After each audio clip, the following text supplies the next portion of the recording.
It is truly concrete prep time today.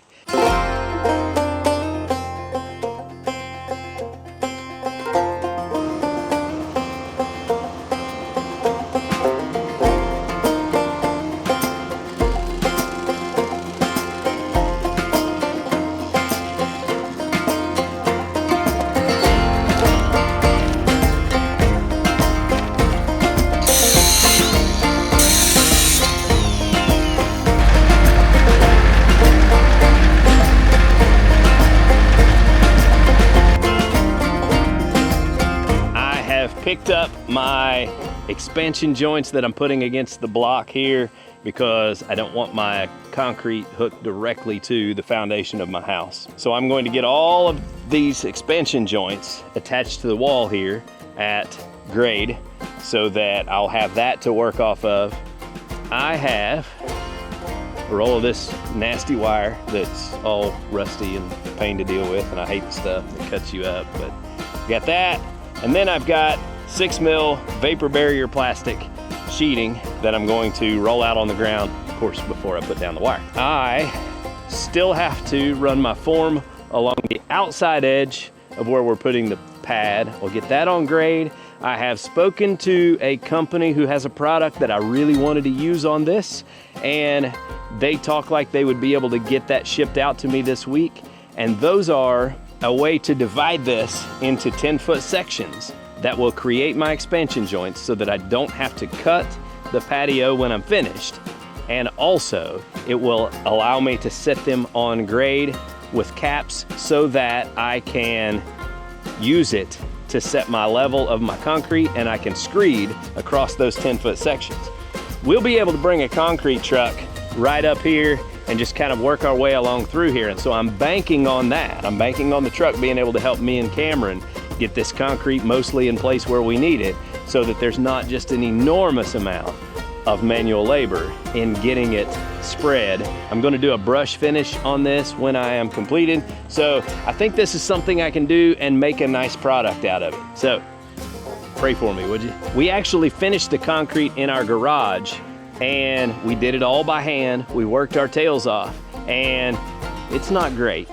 It's a really smooth finish, but I made some mistakes in screeding it out, and so I have some low spots, and that's the part that I struggled with. But I think with that new product I'm gonna be using on this, it's going to help me sort that out so that I can get a nice level finish on this where I won't have those low spots.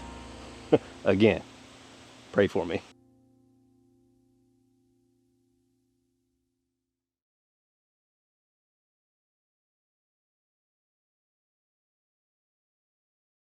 All right, well, that part was pretty easy.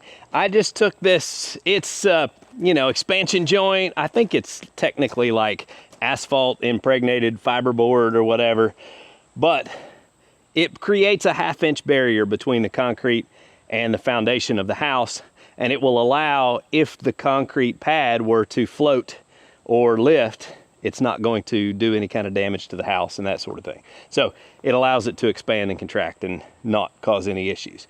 But also, because I used the kind of stiffer board and screwed it to the wall, I'll be able to use it to help me guide and set my grade as I do this. Now, as I go down through here and look at this, I see a couple of little high spots, probably not so bad that I couldn't do it with a shovel, but you know me and shovels, we don't get along. And that's because I'm lazy. So, I'm gonna go get the mini skid steer back out and just drag back a couple of little spots of gravel where I've got it in piles, because since I am just going with a 4-inch slab, I wanna make sure that I get my 4 inches. If anything, lean towards 5. So that's what I'm going to do now.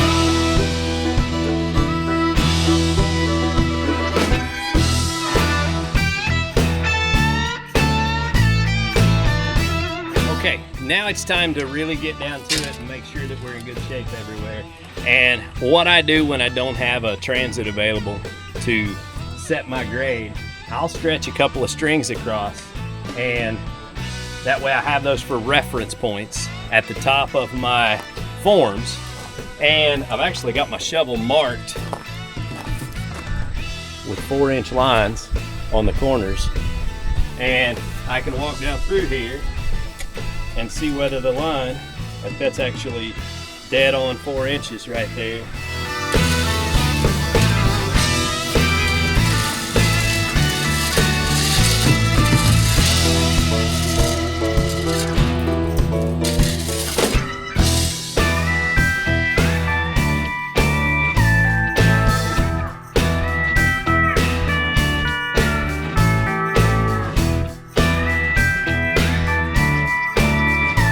Getting closer, getting closer. Whew. Swinging a sledgehammer and grabbing stakes is not easy work. So I had to take a little break, drink me some Powerade, but man, we are laid out. I think now I'm not going to continue on and put down plastic and wire because I want to watch a video and read some materials about the expansion joints that I'm going to be putting in the middle here, just to make sure that I know how to set all of this stuff up. I don't want to get my wire and everything in here and then realize that it's in the way of that stuff. I'm going to call this good for tonight, and I'm going to clean up this outside area around here, kind of work on setting up for some drainage to where it doesn't, you know, water doesn't pool in front of my porch and all of that. Yeah. And then I think I may take some more of this crusher run and spread it on my hill, because that worked well. I drove up the hill in 2-wheel drive in my truck today, and it did a pretty good job of climbing it. So I think getting these fines mixed in with the bigger gravel on that hill is going to make it a lot better as far as just daily driving up and down. Look at that sucker. Yeah. You gonna let him bite you? No. Nah, me neither.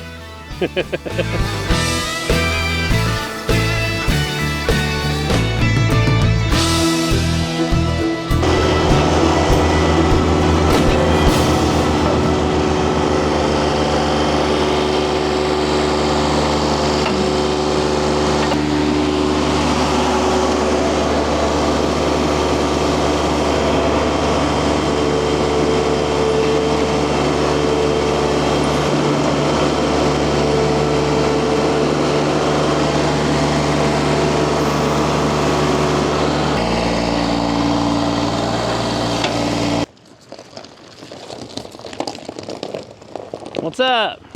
No. What we got here? Black cherry, blue raspberry. So I actually walked this all in with the mini skid, and I feel like it's probably good enough, but I wasn't sure because, you know, the mini skid weighs, I don't know, 3,000 pounds, something like that. And I feel like maybe it needs more, but I'm not sure. So this is kind of an experiment to see whether walking this in with the mini skid is good enough, or whether I'm gonna need to rent one of these each time I prep for concrete, because we're gonna have sidewalks, we're gonna have a garage floor, we're gonna have a back patio. I'm gonna be pouring a lot more concrete than this. So I need to know the answer. And honestly, if I find out that this plate compactor is necessary, then I'll probably just buy one to use from here on out. But I was able to go to our local rental place, which is Sunbelt Rentals, and rent it for 4 hours, and it was like 70 bucks. So it's kind of worth it for the experiment and learning and all that. And they're pretty easy to run, so it's a good time.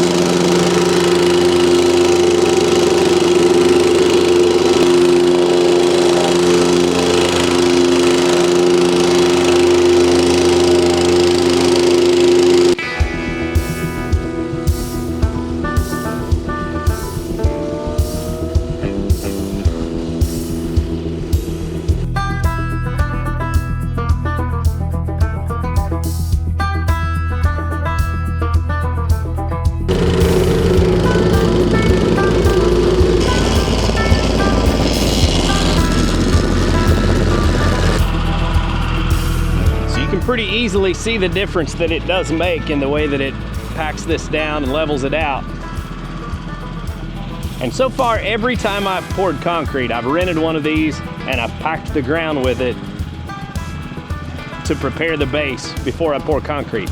And when I pour concrete and post videos, there's always a few people chime in and say that's a waste of time, that compactor's not doing anything. And my experience is I have poured, I think, 4 different concrete pads, some sidewalks and things like that, and I've never had any settling or cracking issues.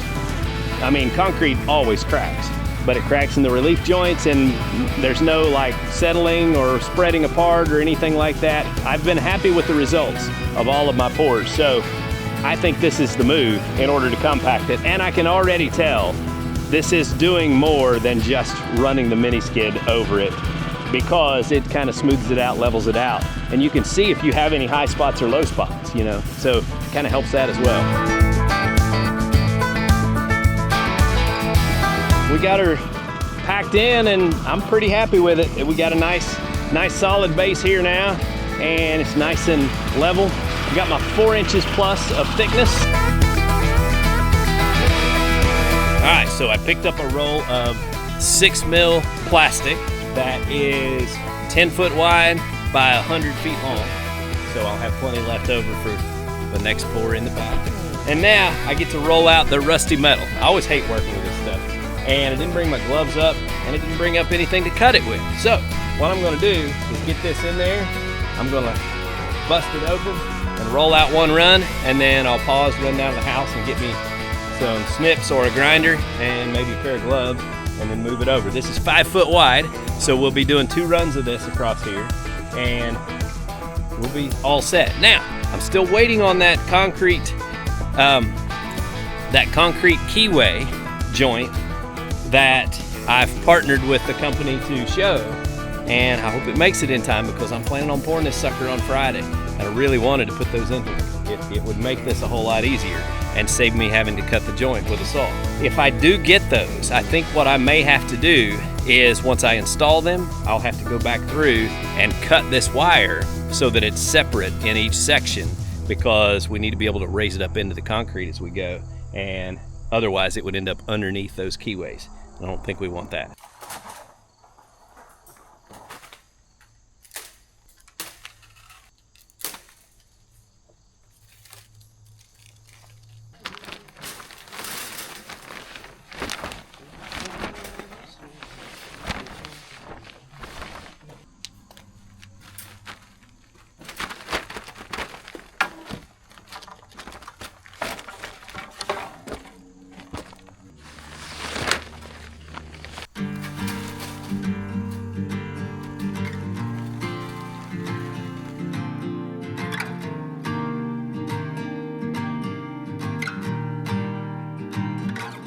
All right, so I got it rolled out and went down and got my grinder, and on my way down it hit me. I'm about to mess up, and I'm about to mess up big, and you guys didn't say anything.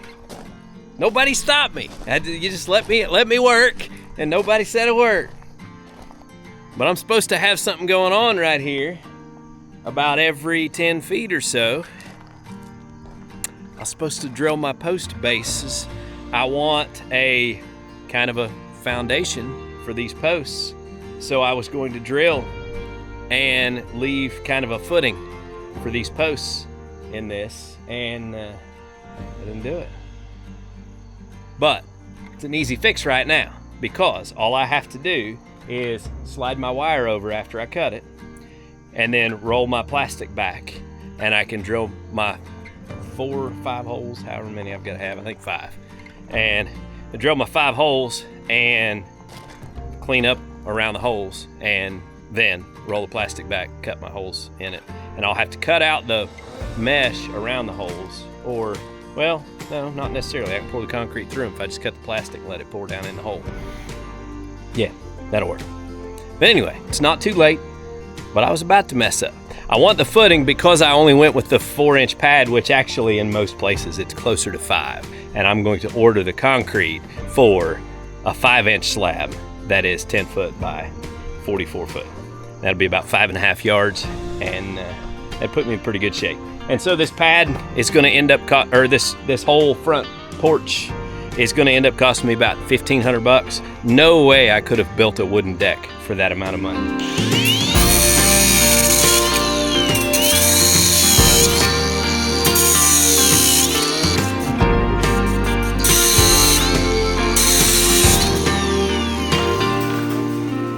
See, look at that. Just rolled the wire. I should have had the camera turned around. I cut it loose and it rolled the wire completely out of the way, pulled it right out. Now I can move it over and put it where I need it.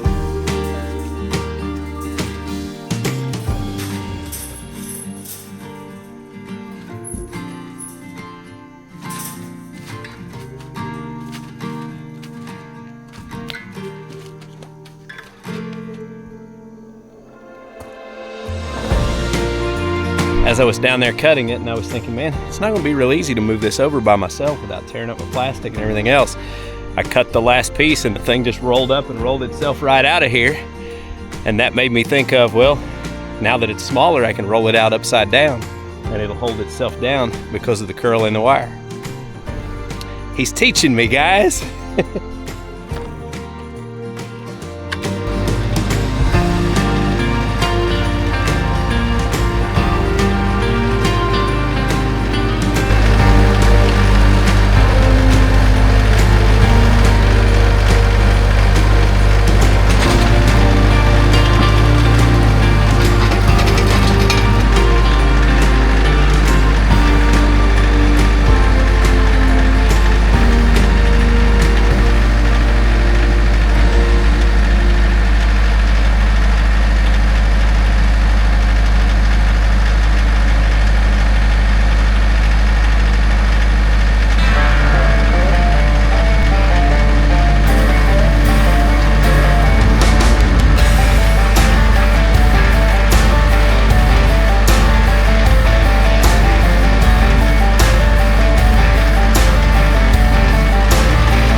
Got to clean this up, and this will give me a little more of a base for my posts.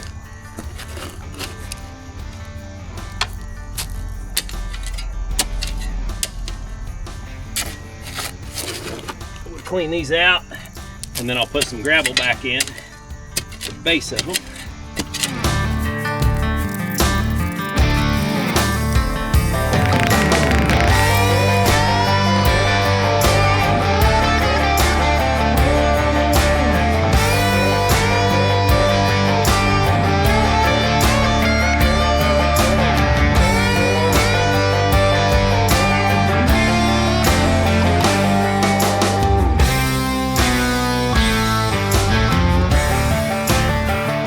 Well, this has been a fun one.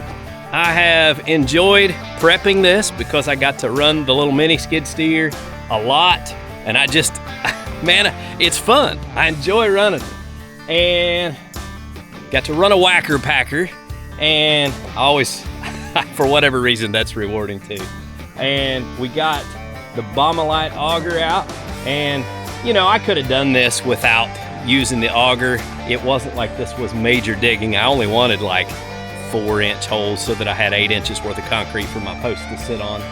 But it makes life so much easier to have these tools around. Handy stuff.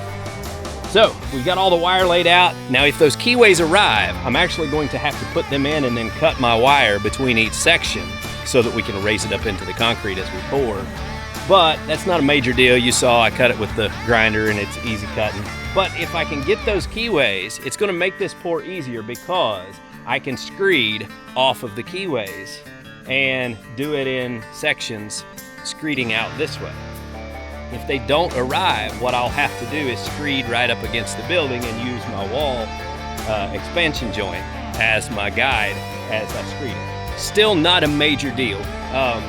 Probably still relatively easy, but we'll be able to get a concrete truck right up next to this, and so they should be able to use the chute and put a lot of it right about where we need it.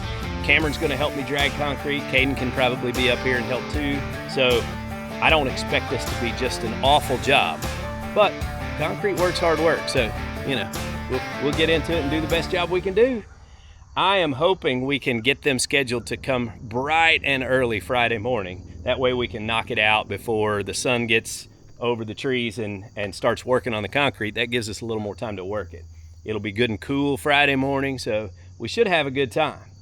So guys, I think I'm gonna go ahead and sign off with this one. I'll see you next time when the concrete trucks roll in. So until then, get outside and enjoy God's creation because it's beautiful out here. Y'all have a good day.